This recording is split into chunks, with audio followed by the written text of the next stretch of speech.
With its tropical climate, natural beauty, and traditional culture, Thailand has long been a popular tourist destination. But now there's another reason drawing people here: a quiet revolution in caring for the elderly. The care system for elderly people in Europe is not working anymore, and it's going to be a big problem. In the West, horror stories of abuse and neglect in care homes, not to mention rising costs, are driving families to look for alternatives, forcing many to make difficult decisions.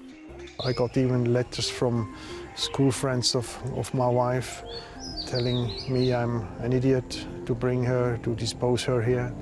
And turn your body. 101 East follows those who send their loved ones across the world for their final years.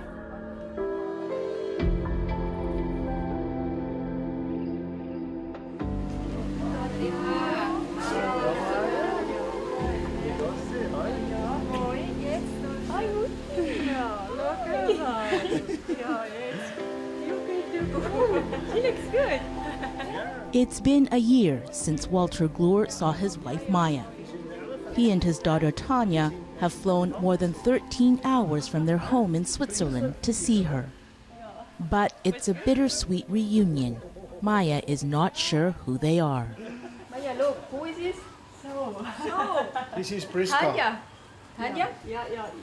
Yeah. Wo is Tanya? Wo is Tanya? Maya, look. Wo is Tanya? Look. Maya was just 50 and running a Michelin-starred restaurant with her husband when she was diagnosed with Alzheimer's 9 years ago.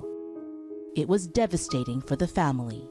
She knew what's coming, and she was crying every morning, you know. And one morning I remember I said to Maya, you know, I promise you one thing, I will always do the best for you, always. Not for me, not for anybody else, just for you. And she was kissing me and saying, thank you so much.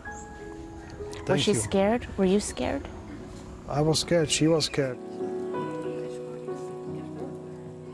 Maya's home is now a villa at the Ban Kamlan Chai Aged Care Center in Chiang Mai, Thailand. Her family brought her here 2 years ago when it became apparent she needed 24-hour care. Kan we die Zimmer anschauen? Ja, ist gut. But this is going on for 10 years and is slowly taking her apart from me, slowly. This is like, you know, saying goodbye in slow motion. And that is the hard thing about that. The disease now for us is worse. In the beginning it was bad for her, very bad for her, because she realized what happened. But now it's for us. It's very hard. Ja, dahin. Ja, heiß, aber Ja, heiß. Nicht nur warm, heiß. Aber ja, ist gut wie den Trocken. Ja, das habe ich gehabt. Hast du auch. Walter says bringing Maya here was the best option for her. But back in Switzerland, not everyone agrees.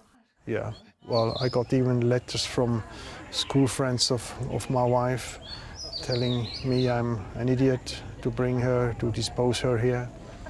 To dispose her? Yeah. Well, it's not nice, but these people don't know anything. They have never even looked for half an hour in the internet what really happened with Alzheimer patients.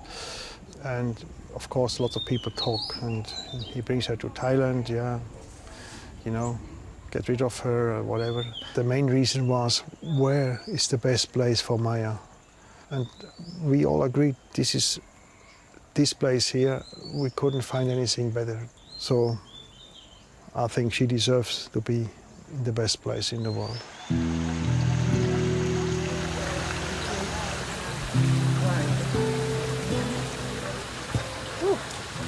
Heat and love for all of us.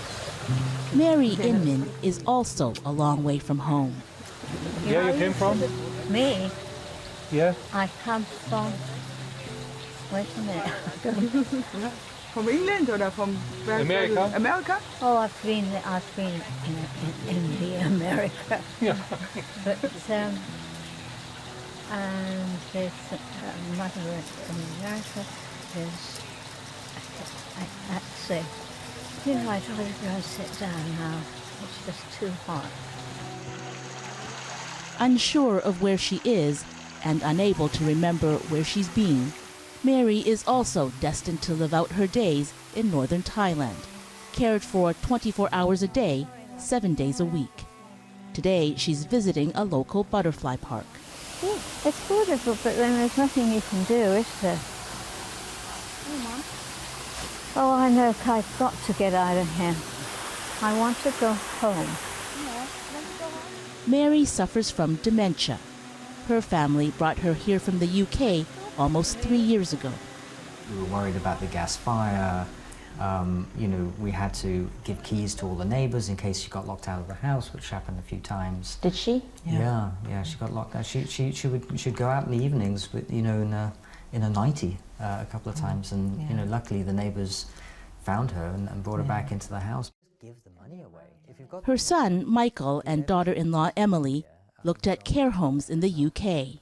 We did take her to a care home in Surrey to have a look. It was an extremely nice, high-end facility, but it was a facility. It was like a hospital ward. The rooms were very, very nice, but they were small, and there was hospital beds. And, Hospital beds. Yeah. And people you know, have you've got the hospital signs up, the exit signs. You know, you have that feel and the smell of detergent and institution.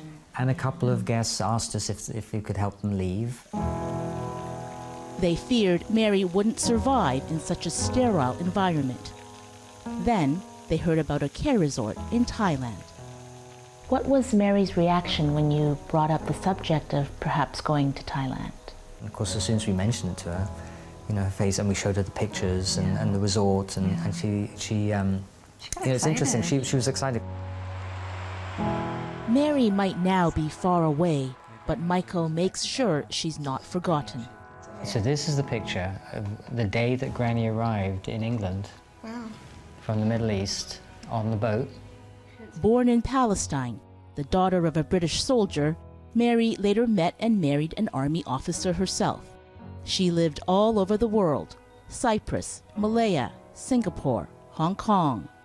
So she really had this international upbringing. She did. Yeah, you know, I think that helped shape her. You know, she needed to be someone that could go into a new school, into a new community, and sort of integrate very quickly. You know, she's used to living in different parts of the world.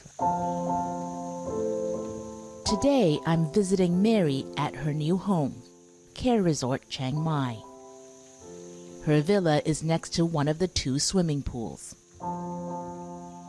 Why don't you sit down? No, you don't. You don't. Go on. Go and get your bloody will. Be careful, Mary. Well, come on. Come and sit on. He's only little. He's only little. It's very small. A photo book her family sent is filled with pages of a life that is lost to her. Who's that? That is him.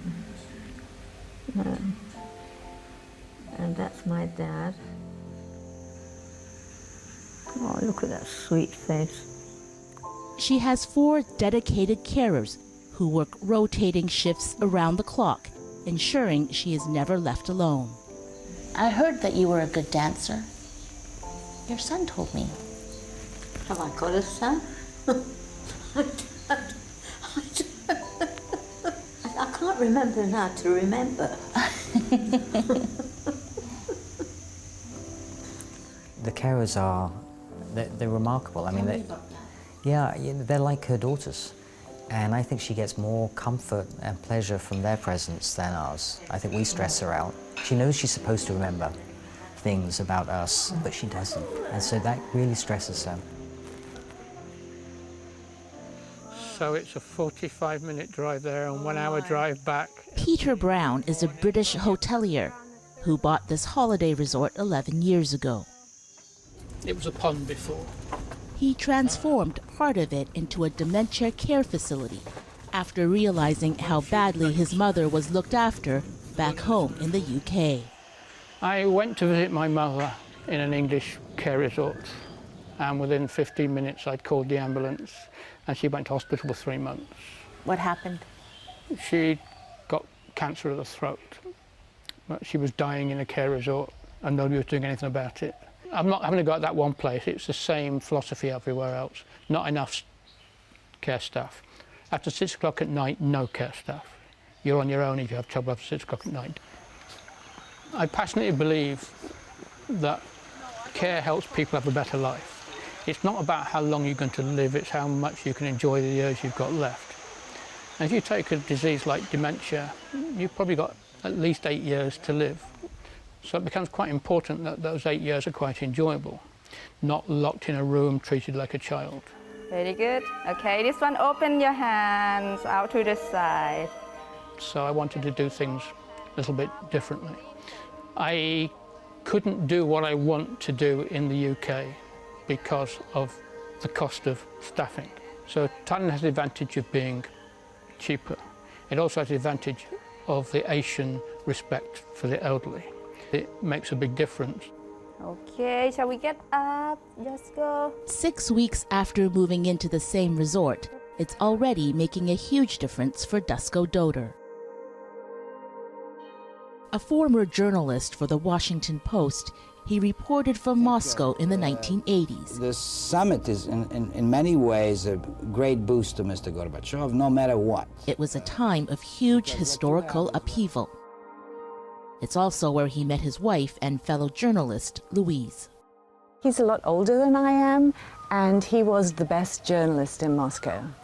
And he helped me on a lot of stories, introduced me to a lot of people. It was very exciting because he opened whole new worlds for me, helping me understand Soviet Union, and that was sort of how we fell in love. I remember watching the baby the first time. Mm-hmm. That's right. You were looking very worried about how you were going to do it, right? Look how tiny he is. Look at you. Probably. After a life abroad, the couple settled near Washington, D.C., where they wrote books together. But everything changed about 2 years ago when Dusko suffered a massive heart attack and brain hemorrhage. I was working, I was doing a remote job as an editor. I finally had to give that up. And the thing about caregiving is it happens very slowly. He lost abilities very slowly. So by the end of last year, I don't think I quite realized how much I was doing for him, but my son came up and took care of him for a few days, and he just said to me, "Mom, Dad should have been in assisted living months ago. You can't do this." And by that point, I was bathing him, dressing him. When you looked at care homes, assisted living in the States, what did you find? I couldn't see Dusko in there, and he did not want to go in there. He would not want to be sitting in a sitting room with other people staring at a television screen, which a lot of people do, and not simply because they don't, they're not able to do anything else.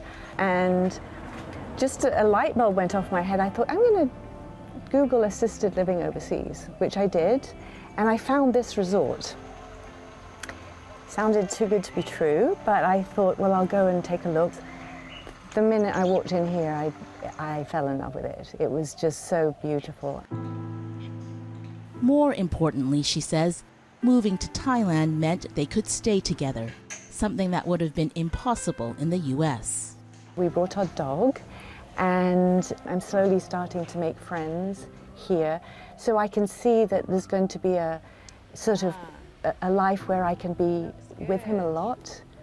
I'm working on this book right now, so I spend much of my day writing, but always when he comes to lunch or dinner, I can join him, and I feel it's the right compromise for me, because I don't, yes, it's my life is still circumscribed by being here with him, but I have a lot of freedom to go out and do things and make new friends and to be a person, to be a wife again.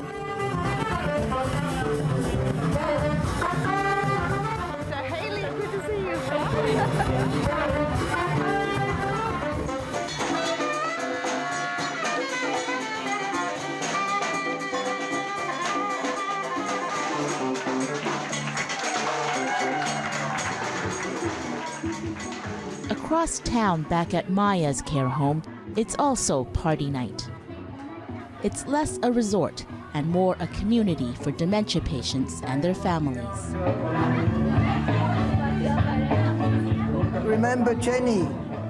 And now we have her niece are visiting us again.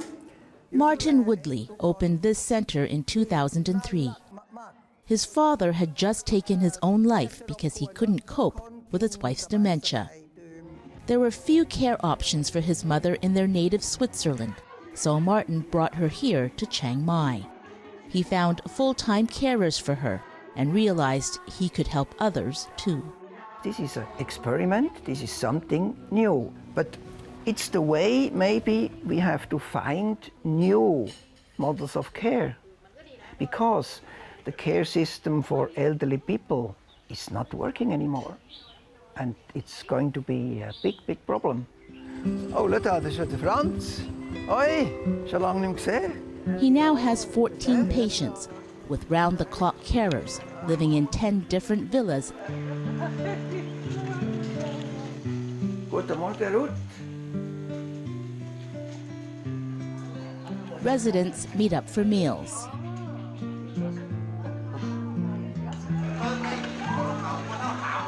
And outings are arranged for those who are able to go. Today, they are visiting an elephant park. You see? Elephant. Yeah, okay. Maya, look. Tell me about the caregivers that you've brought in here. They are empathic to people with dementia disease. They love them, they respect them. And I mean, this is this wonderful thing in Thailand is the way they approach, they go closer to elderly people, but still with respect. Respect is something Eileen Chubb says is often missing in nursing homes in the West. The former care worker in the UK now runs a non-profit that investigates abuse in homes across the country. I don't blame people, like I say, for looking abroad. I don't blame them, but I do think it's a damning indictment on this country's care system. Is this a private home? They're a private home, yeah, and it's a big company with big profits. For decades, her hidden camera has captured countless cases of unsanitary conditions and abuse in both public and private care homes in the UK. People were left with bed sores to the bone, so when you walked onto the unit you could smell dead flesh. People were screaming in agony, people were pushed over, hit, spat out. They had their wedding rings stolen. We had one case where a lady had maggots in a wound, maggots. You know, people just being ignored, people just sitting sobbing and crying in a corner. But the family didn't see that. Thailand may provide better care options than these UK homes, but Eileen still has reservations. The number one qualification to be a carer, you have to have communication. And if you haven't got that, you know, even if you've got compassion, you can't translate it. You can't translate it to the person and show them how you can make them feel safe. And believe me, it's the best job in the whole world. But I'm sorry, if you can't communicate with somebody, then you can't care for them. Maya? But back in Thailand, Walter disagrees. What do you think about her carers, these young women who look after her? She has 3 beautiful women taking care of her, and they speak all English, which is nice. I like to talk to them also. They can explain to me how Maya is doing. I think perfect team. She has a really good team here.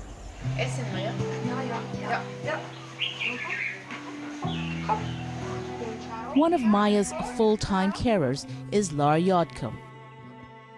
เหมือนเพราะว่าเราอยู่กับเขาตลอดเราแทบจะเหมือนกับเขาเป็นส่วนหนึ่งของครอบครัวแล้วค่ะบางทีเวลาเราไปไหนมาไหนเราก็ยังถามทุกสุขของเขาว่าเขาสบายดีไหม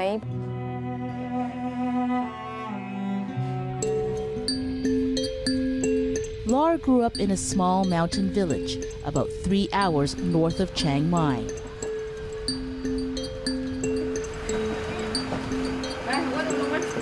She makes the trip back here to see her own parents once or twice a year. Her husband, 2 sons and many gifts in tow. เลยจะเปิดฝากระโปรงรถแล้วก็เอาของขึ้นมาแล้ว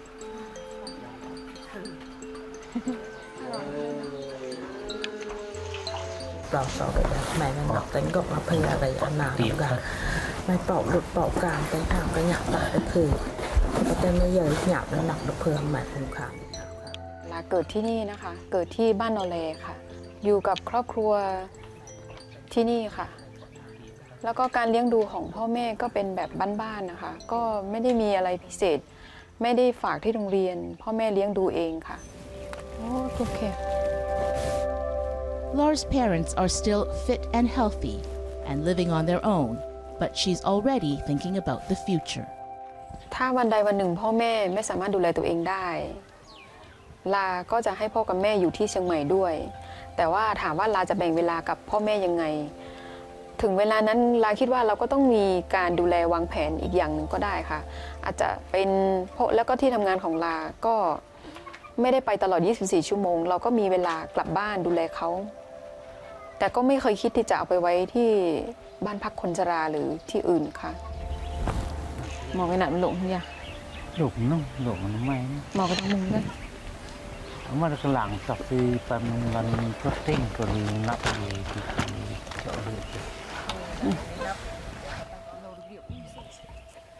ด้วยที่ว่าบ้านเราอะค่ะไม่มีทั้งหมู่บ้านนี้นะคะไม่มีเลยที่ไปฝากบ้านพักคนชราเลยค่ะเพราะว่าที่บ้านของเราคุณพ่อคุณแม่เขาจะเลี้ยงหลานไม่ใช่ว่าแก่เฒ่ามาแล้วไม่มีประโยชน์ Looking after your elders is a vital responsibility in Thai culture. But even here, things are changing. She says she won't rely on her sons. Who will take care of you when you and your husband get older? ถ้าแก่ขึ้นมาก็ไม่รู้เหมือนกันนะคะว่าใครจะดูแลแต่บางครั้งก็ด้วยที่เราทำงานทางนี้ก็เคยคิดเหมือนกันค่ะว่าถ้าวันใดวันหนึ่งเราแก่เฒ่าขึ้นมาลูกหลานจะดูแลเราไหมหรือว่าเขาจะหาบ้านพักคนชราให้กับเรา But for now, Laura's concern is for Maya's present and future.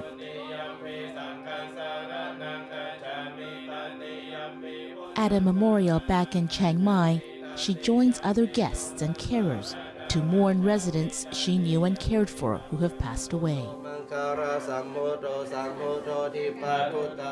สำหรับยายมายาถ้าถามว่าวันใดวันหนึ่งที่เขาต้องจากเราไปเรารู้สึกยังไงก็ทำใจลำบากนะคะเพราะว่าก็ผูกพันระดับหนึ่งเหมือนบางทีเราเคยเล่นเคยอยู่กับเขายังไง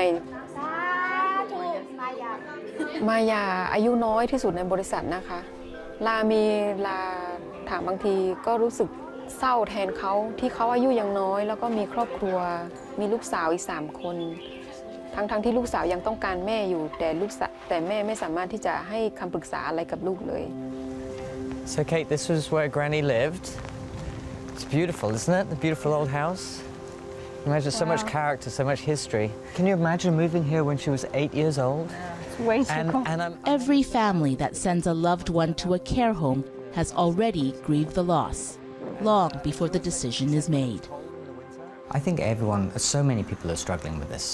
So we're certainly not the first and certainly not the last that are trying to figure this out. It's a personal journey that you have to go through, and you have to think through what's right for the individual, and this was right for Mum. I'm tired. You're tired, but you're pretty happy here, huh? Yeah. Is that hard to come to terms with the fact that he's probably not going to leave? That this is. No, we've discussed it, and he wouldn't want to go back. So this is it, and he's happy. He's happy about that. Mm-hmm. Yeah. He's comfortable. Yes.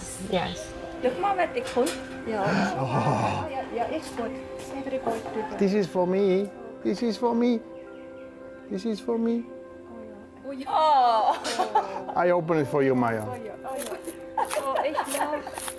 Because you don't like ice cream, so I eat, okay? And I will always take care of Maya, whatever happened. This is for me, this is normal. She would do the same thing for me.